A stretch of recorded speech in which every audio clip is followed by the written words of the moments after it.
explica un poco o hace una suerte de resumen de lo que ustedes hicieron en el terreno el día sábado pasado. ¿Qué implica esto? Esto nos da a conocer los datos del terreno de una medición lineal con wincha cualquiera y que nos demuestra, en cierto modo, como ustedes también lo pudieron haber apreciado en algunas situaciones, ¿cierto? Que más allá de que yo mida con wincha, potencialmente puedo tener diferencias. Y eso se debe principalmente a tres factores. Uno, temperatura. Ustedes miran, no, pero el sábado hacía calor. No hacía calor. Pero es uno de los factores. Dos, un factor que se llama catenaria. Catenaria. Catenaria significa que cuando yo mido con wincha, potencialmente a la wincha se le puede hacer una flexión. O sea, así o para los lados. A veces ocurre que hay viento y yo tiro la wincha y la wincha se me hace así. ¿Ya? Y en vez de medir una longitud, estoy midiendo una curva, lo cual genera una diferencia. Y el tercer error es el error que hay entre la wincha y el piso. ¿No saben cuál es el error? O entre el pavimento y la wincha. La marca. O entre el cuaderno y la silla, no sé. Ese es un error humano, ¿ya? Que ustedes dirán, no, si con wincha yo no me equivoco. El primer error que uno comete es que piensa que no va a cometer errores. Por lo tanto, siempre uno tiene que tener en cuenta de que pueden haber errores. Lo importante es que yo sepa asumir el error y corregirlo. Entonces, partimos de la base, ¿cierto?, de que yo con medición con wincha puedo tener errores y diferencias. Por eso que la medición se midió dos veces, pero para ambos lados. O bien en un sentido y después de vuelta. Buscando principalmente, no buscando el error, sino que buscando la comprobación que ustedes puedan hacer. En algunas situaciones puede ser que no se hayan equivocado, lo cual está bien. Pero en algunas situaciones sí se pudieron haber equivocado. Y ese es el análisis que pretendemos hacer en el primer informe de Nariel respecto a los datos de campo que ustedes rescataron el sábado. Entonces, por ejemplo, tomemos en cuenta las primeras dos mediciones que son de la distancia AB.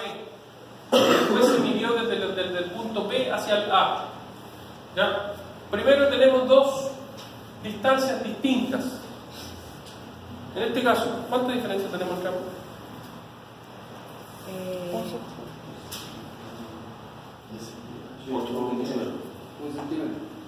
1 centímetro. Si uno lo mira en winch, es 1 centímetro, es poquito, pero es 1 centímetro. ¿Ya? Si lo miro yo metámonos una lógica un poquito más densa, si esto yo lo comparo, por ejemplo, con un trabajo geodésico, cuando yo tuviera que trabajar con GPS, con estación total, y ese trabajo, por ejemplo, me lo encargara el Estado de Chile, donde yo tengo que regirme a las normativas del Ministerio de Bienes Nacionales, estoy fuera de rango absolutamente. ¿Ya? 1 centímetro, sí. ¿Por qué? Porque si yo trabajo con instrumentos satelitales, supóngase lo siguiente: yo tengo que marcar aquí algo que se llaman las pertenencias a las propiedades mineras. ¿Ya? Las propiedades mineras establecen polígonos donde yo puedo hacer explotación minera. Si me equivoco en 1 centímetro, estoy quitándole material a otro. O estoy robándole a otro. Entonces, que 1 centímetro. En minería 1 centímetro alto. O bien en una fractura de un terreno, en una fractura de un cerro. Por lo tanto, tengo que ser exacto dentro de esta perspectiva. O si yo le quito 1 centímetro a mi vecino en el deslinde, pero en 100 metros del horno, le quito harta superficie. Y si esa superficie ya lo multiplico en plata, es harta plata la que le estoy quitando del terreno. Por lo tanto, uno tiene que tratar de ser lo más certero posible. Después tengo 8 milímetros, 6 milímetros, 8 milímetros y 6 milímetros. Pero la teoría nos dice, o bien lo que ustedes piensan, es que con wincha yo no me equivoco. Pero aquí tenemos claro que sí pueden haber equivocaciones. Y como digo, la teoría del error nos invita a acercarnos lo más posible a no tener error. ¿Ya? Entonces, tenemos dos mediciones diferentes y esto es un poco lo que yo quiero que hagan ustedes con sus mediciones. ¿Ya? La presentación del informe de ustedes tiene que enfocarse a hacer este análisis. ¿Ya? Entonces, tenemos la distancia AB, que es 89,716, y después cuando medí hacia el otro lado me dio 89,706. Entonces, entre los dos voy a tener una diferencia, ¿cierto? En este caso me dice 0,01 metros o 1 centímetro. Esa diferencia claramente nace de la sustracción entre ambos, ¿cierto? La recta de uno con el otro. Después voy a tener un promedio. ¿Qué es ese promedio? El promedio es el promedio de las lecturas que yo tomé en las dos distancias. ¿Bien? Entonces voy a establecer aquí mi promedio, y en este caso mi promedio va a ser 89,716 más 89,706, y por supuesto, como todo promedio, esto se divide por 2. ¿Ya? Y el promedio de la medición, o el promedio de la longitud que yo medí dos veces, me va a dar 89,711. ¿Ya? Y eso, por supuesto, no es una medida real, porque yo medí o 89,716 o 89,706. ¿Para qué calculo el promedio? Para calcular el rango de error que tengo en esa medición. ¿Ya? Entonces, luego de esto, ustedes van a tener que calcular el error. ¿Ya? Y aquí me voy a pasar a la otra página, porque aquí es donde me dice y me habla del error relativo, ¿bien? Y de la tolerancia que yo puedo tener. ¿Ya? Entonces me habla de dos cosas. Uno, el error absoluto. Bien. Por ejemplo, me dice para mediciones en terreno llano, plano. Claro. Si yo tengo cerros distintos, voy a tener un porcentaje de error mayor. ¿Ya? Entonces me dice, como teoría, dice el error relativo debe ser menor que el error absoluto en la medición de los lados del polígono. En nuestro día nosotros medimos un polígono, ¿ya? Que no era cuadrado, sino que tenía 4 lados. Ustedes, es más, sacaron una medición para poder calcular los ángulos del lado de allá y poder dibujarlo. Bien. Entonces, lo primero que yo voy a colocar es el error que le voy a denominar absoluto. Y el error absoluto va a ser mi parámetro, o bien mi tolerancia. Es decir, hasta ahí puedo llegar. En este caso, ¿cierto? Me va a marcar lo siguiente.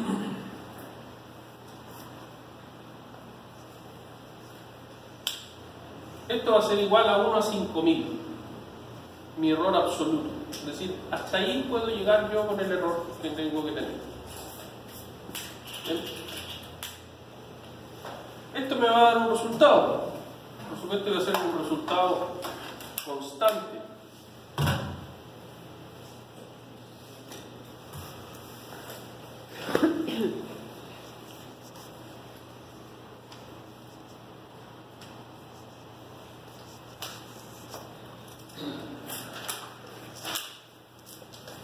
Ese va a ser mi error absoluto para este tipo de mediciones. Es decir, esa es mi tolerancia.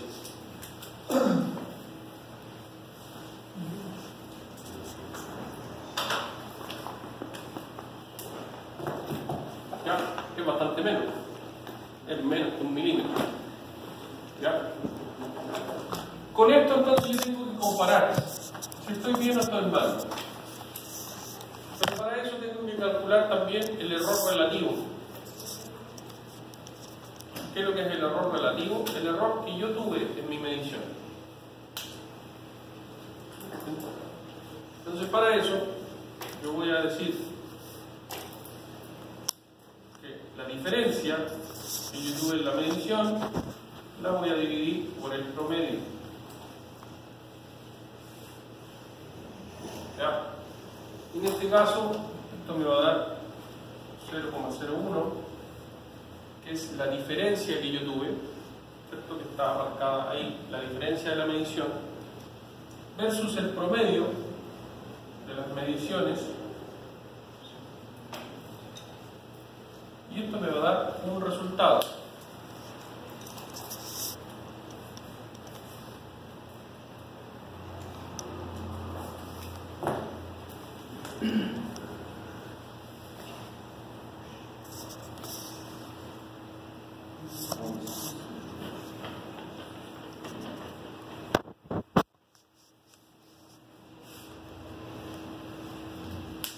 Eso lo podríamos expresar en notación científica incluso. Pero bueno, ¿cuál es la conclusión que sacamos acá? Ustedes que son más pillos que yo con los números, sobre todo los decimales. ¿Estamos dentro del rango o no estamos dentro del rango? Estamos dentro del rango porque el error relativo es más pequeño que el error absoluto. ¿Ya? Con el pequeño porcentaje de error que me están marcando. Me está diciendo a mí, usted puede tener un error absoluto, ¿ya?, de 2 fracciones de milímetro. Es bastante poco. ¿Sí? Pero mi error relativo es menos de eso. Incluso con el dato que yo me enteré, me equivoqué. Es decir, me equivoqué en 1 centímetro, pero en una medición de casi 80 metros. Por lo tanto, al principio yo dije, me equivoqué en alto. Pero en realidad no era tanto, al hacer esta comparación. Entonces, la conclusión es, de cierto modo, que uno siempre tiene que tener conclusiones, que mi error relativo es menor que el error absoluto. Por tanto, la medición es correcta. Más allá, como digo, que nos hayamos equivocado. Por lo tanto, la primera gran lógica es, ¿puedo tener errores? Sí, generalmente los puedo tener. El tema es con qué los comparo. Hacia allá va la teoría del error. ¿Sí? Siempre lo van a tener errores. Si me veo impecable en todo, bueno, no hay mayor otra cosa. Pero el error siempre hay que compararlo con un parámetro. En este caso, en la medición con wincha, este va a ser nuestro parámetro. Posteriormente, cuando calculemos nivelaciones, calculemos cotas, distancias poligonales, vamos a ver que siempre voy a tener que comparar con algo. Siempre voy a tener un grado de precisión. ¿Qué es para ustedes la precisión? Exactitud. Pero cuando yo le digo necesito una precisión subcentimétrica, ¿se puede equivocar necesito, no una tolerancia. Necesito que el dato que me dé sea bajo 1 centímetro. Relativo a una tabla, entonces. Porque si yo le digo, por ejemplo, ¿cuánto mide usted? 1 metro. 71. Me está dando una precisión. ¿A qué unidad? Al centímetro. Porque me está diciendo implícitamente 1271 centímetros. O 1 metro con 71 centímetros. Cuando ustedes se van a pesar, dicen mi peso 78 kilos con 68 gramos. Estamos dando precisiones. La precisión tiene que ver con el dato que yo doy, con el decimal. Por eso que en topografía, cuando nosotros hagamos nivelaciones, por ejemplo, yo le voy a decir, este trabajo necesito que sea una precisión o con un nivel de precisión de alta precisión. ¿Qué significa eso? Bajo el milímetro. Por lo tanto, ustedes tienen que darme datos milimétricos. ¿Y por qué hago este análisis? Porque ahora que viene la parte ya de planimetría, cuando empecemos a ver las lecturas de mira, que es un poquito lo que vamos a practicar hoy, en terreno, yo tengo que dar precisiones milimétricas. Porque, por ejemplo, yo le digo, ¿sabe qué? Necesito que me replantee una pendiente de un alcantarillado. ¿Ya? Y te dice, fácil, está en porcentaje. No, vienen por 1000, no porcentaje. Por 1000. Cuando él dice la pendiente, por ejemplo, es 2 por 1000, no 2%. Eso significa que cada 1000 metros que avanzo bajo 2. Por tanto, usted va a tener que hacer lecturas al milímetro, no al centímetro. Y para eso va a tener que entrenar el ojo. ¿Ya? Ahora los chicos hacen pillería porque cuando miran, las miras que tenemos nosotros, y bueno, probablemente muchas de ellas, al revés tienen una regla graduada entera. No, en mi clase no se trabaja así, en mi clase se trabaja con la mira normal. ¿Y por qué? Porque a lo mejor ustedes van a llegar a trabajar a otro lado y van a tener las miras hace 10 años. Y hace 10 años las miras no venían graduadas atrás. Por lo tanto, tienen que trabajar de esa forma. Ahora, si está graduada impecable, la da vuelta está trabajando, no es mi tema. Pero con distancias largas no. Con distancias largas se hace menos precisión. No se alcanza a ver los Pero para eso lo que tengo que hacer es acortar las distancias. Por eso tengo que tener métodos de trabajo. Por ejemplo, para mediciones de alta precisión, yo no puedo tomar lecturas más allá de los 20 metros. Por lo tanto, tendría que hacer cambios de estación, a no ser que tuviera el ojo muy pillo, pero con la mira cuesta un poquito. Incluso con la mira graduada, porque muy lejos como que se le juntan las líneas. ¿Ya? Entonces, ustedes en su trabajo, y ya en el informe del primer taller, ese ya es para la próxima semana. Entonces, lo primero que necesitan que hagan, ustedes tuvieron 3 datos. Uno, tienen que calcular cuánto mide su paso, ¿cierto? Porque principalmente ustedes... ¿Luego fue? Les dije yo que ya a las 8:30.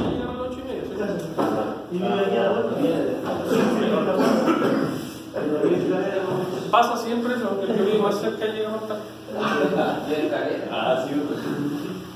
¿Dónde usted? ¿Dónde? ¿Más cerca aquí?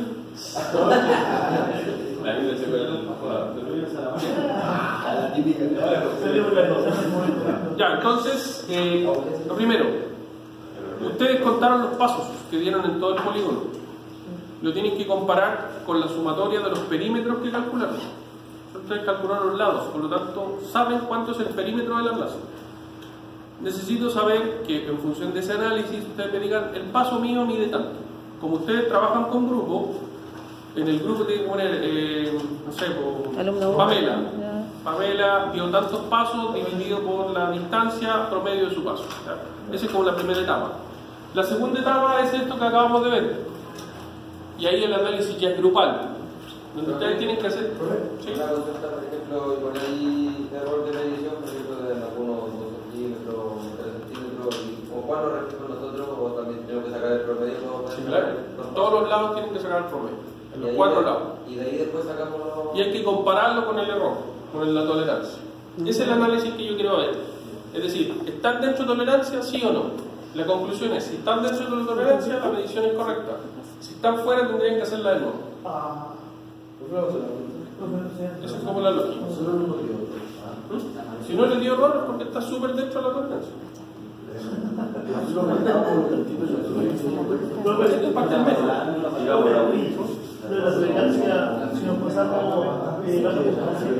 ¿Cómo? No se preocupe la nota, hágala. Aprende lo que estamos hablando. Después viene la nota, a lo mismo. Y lo tercero, muchachos, incluso, acuérdense, esto es para cada uno de los lados del polígono, son 4. Y la tercera parte del informe es el análisis y cálculo que hagan para calcular el lado del ángulo del lado de allá. Acuérdense que el lado de allá tenía un ángulo, o sea, por lo tanto ustedes hicieron una medición, ¿cierto? La idea es que a través del teorema del coseno, como lo hicimos el otro día, ustedes calculen ese ángulo y puedan determinar ese punto, porque la idea es dibujar el polígono, cómo les queda. Entendiendo que esta zona, los 3 lados de acá son rectangulares, vamos a asumir esa situación. El de allá es el problema, porque es inclinado. Por lo tanto, para ese lado hay que desarrollar el cálculo del ángulo con los datos que ustedes tomaron, ¿cierto? Ustedes hicieron ficticiamente un triángulo en el lado. Entonces, chicos, a través del teorema del coseno, como lo calculamos acá, ustedes tienen que calcularme ese ángulo y después dibujarlo. Para yo ver cómo es la forma del polígono. ¿Y cómo lo pueden dibujar? Lo pueden dibujar con AutoCAD si quisieran. El AutoCAD es más fácil porque en el AutoCAD uno le dice quiero una línea en tal ángulo y con tal distancia. Les va a salir al tipo. ¿Ya? Los otros 3 son cuadrados. ¿Bien? Ya. Eso, como digo, es para la próxima semana. Y déjenme mostrarles, me parece que aquí tengo los ¿Y es con nota eso se va acumulando? ¿Perdón? ¿Es con nota o se va acumulando? Todos los informes tienen notas, pero son acumulativas. Ahí. Al final vamos a tener una nota de todos los informes y actividades de terreno. Déjenme ver si tengo por aquí la pauta de los informes.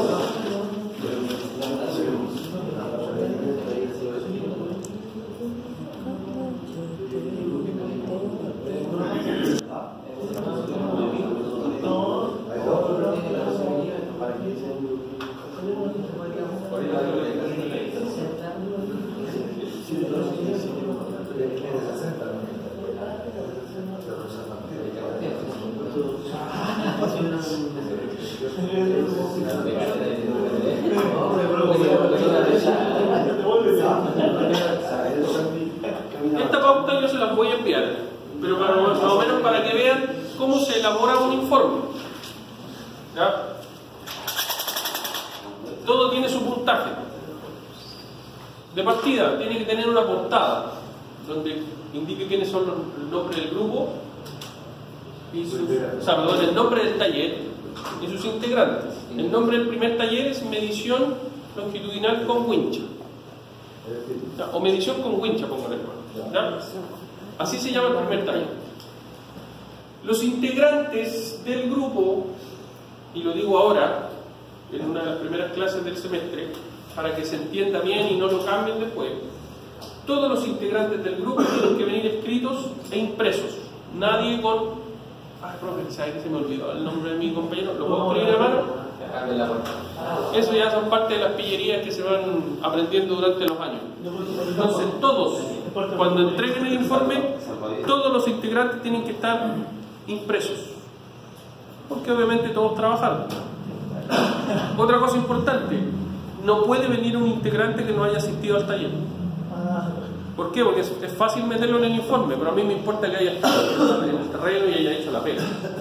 Después yo me arreglaré con él cuando recupere el taller. Pero que si faltó un taller, porque son 2 talleres para hacer un informe. Si faltó... No, era un taller para informe. Hicimos un taller. Si fue el taller pasado y este hace un informe. Vamos hoy día con otra cosa. Hoy día es otro taller. No. Cada taller es un informe. Y este es el primero que hicimos la semana pasada. Después viene la introducción. Ustedes tienen que hacer una introducción del taller.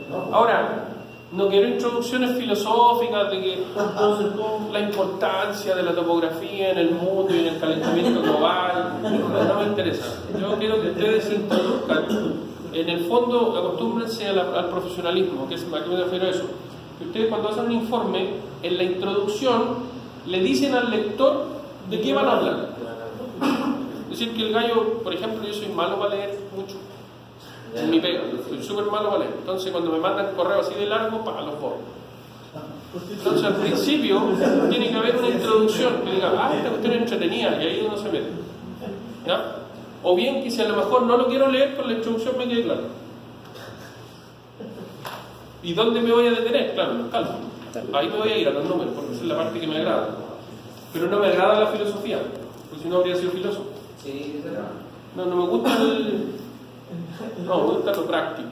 Lo que yo hice fue esto.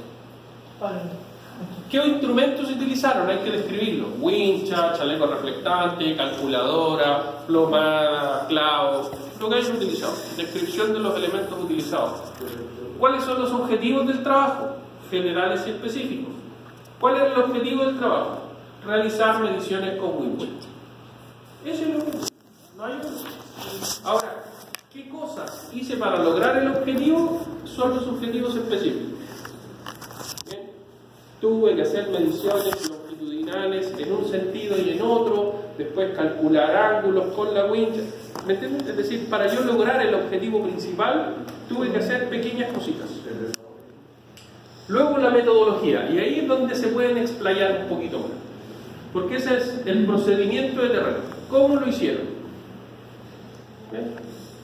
Y muchos alumnos, yo les cuento para que ustedes sepan, para que sepan lo que no quiero. Siempre en el taller se dice, siendo las 8:05 nos reunimos en el taller de construcción, donde fuimos a buscar los instrumentos, luego subimos, y lo digo no porque lo diga yo, sino porque lo he leído, y nuestro estimado profesor nos dio las instrucciones. No, ¿cómo hizo la pega? Eso es todo. No filosofía. Porque de verdad, se lo digo así en buena onda, del lado del profe, los salameros caen mal. A veces, ya, cuando son muchos ya empiezan a caer mal.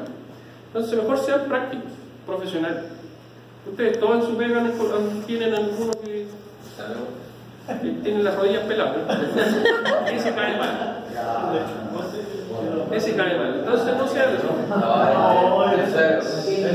Seamos prácticos. Bueno, la metodología ustedes describen el procedimiento y en la memoria de cálculo desarrollan los datos. ¿Bien? En la memoria de cálculo está todo el procedimiento numérico. Y por último, una conclusión que tiene que ser igual que la introducción, es decir, no filosofía. ¿Qué aprendieron de este trabajo? Es decir, nada. Bien, me parece. no aprendí nada, significa que a lo mejor hay que reforzar esos temas. Pero si ustedes dicen, no, si yo aprendí la importancia de que no hay que derretir los glaciares por los osos, nada, y pasa. Por insistir, la filosofía se ve en estos informes, porque el alumno tiende a querer quedar bien. O a rellenar. Y no, a rellenar, exacto. El alumno cree que mientras más guatón sea el informe es mejor. No es tan bien. Es que depende del proceso. Porque yo no Yo para leer el libro me lo compro yo. Leo lo que yo quiero. Aparte que son cuantas pruebas. Aparte que son cuantas pruebas. Ya, entonces eso, chiquillos, yo se los voy a enviar para que ustedes tengan la pauta del taller.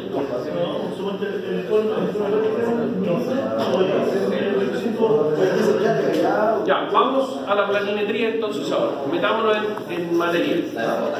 A las 9:20 más o menos nos vamos a ir al taller y vamos a retirar, van a ser 6 grupos. Aquí va a dar para 5. Vamos a sacar un nivel, el encargado de taller de sabe lo que vamos a sacar, un nivel, un trípode, una mira por grupo, ¿ya? Y además una plomada. Lo que vamos a hacer hoy día básicamente va a ser conocimiento de los niveles. Vamos a ver cómo se instalan, cómo se nivelan y hacer un par de lecturas por ahí para que se familiaricen con lo que se ve en el instrumento. ¿No han visto ustedes que, usted lo debe saber, cuando anda en la calle uno se pone ahí, a lo mejor usted no trabaja tanto en la calle, más no, en la calle también, siempre aparecen cabros chicos. Me deja mirar. ¿No has visto esa foto que salen varios cabros chicos así puestos y hay un instrumento de topografía? Todo siempre, y me deja ver. En el fondo, ¿qué es lo que se ve? Ya, para allá vamos a ir un poquito. Bueno, la planimetría se trata de levantar datos planimétricos, pero en planta. Todavía no con altura. ¿Bien? Es decir, por ejemplo, si ustedes me dicen, ¿qué hicimos el otro día? El otro día hicimos planimetría absoluta, es decir, no levantamos datos respecto a alturas, sino que levantamos datos solo respecto a planta, en dos ejes, X e Y. Hicimos algo como esto, ¿ya? Pero ustedes a través de la wincha sacaron el ángulo y fueron determinando esa situación. Hay dos métodos de hacer trabajos de levantamiento planimétrico. Y se acuerdan, el otro día yo les dije, para encontrar un punto yo necesito dos datos, la distancia y el ángulo. Es decir, cuántos metros tengo que caminar y para dónde. Y ahí yo encuentro un punto. Si ustedes se fijan en la imagen de la izquierda, yo para hacer levantamientos planimétricos lo que busco son puntos. ¿Cuáles puntos? Los vértices. Y cuando tengo todos los vértices, los pongo con una línea. Y me da el dibujo que necesito. La superficie del terreno, la cuadratura, los deslindes de un predio, no sé. Pero efectivamente lo que busco son puntos. Y si esto yo lo llevo ya a un análisis topográfico, en este punto es donde yo me coloco con mi instrumento. Y siempre, como les dije el otro día, tengo una referencia, que en este caso es el norte. El norte puede ser de tres formas, o bien de tres maneras. Primero, el norte magnético. El norte magnético me indica hacia dónde está el polo. Para eso tengo que tener una brújula. ¿Bien? Para poder saber dónde está el norte magnético. Dos, puede ser el norte geográfico. El otro día hablábamos que ustedes saben, los que son de Valparaíso, que el norte está para allá. Por lo tanto, yo puedo indicar el norte geográfico, hacia allá. El norte siempre es el cero, desde la medición angular. También lo vamos a ver en el taller ahora. ¿Cuál es el cero? ¿Cómo lo tengo que medir? Hay un platito abajo que yo lo giro.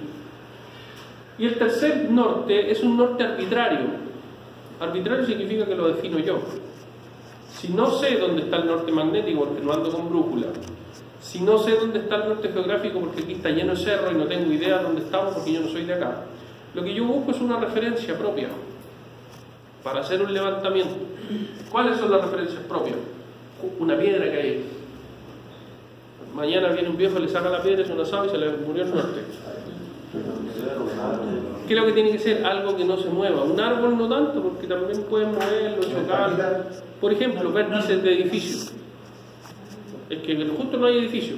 Entonces busque un árbol, pero que no lo vayan a remover, no sé, una araucaria, o busque referencias que sean poco movibles.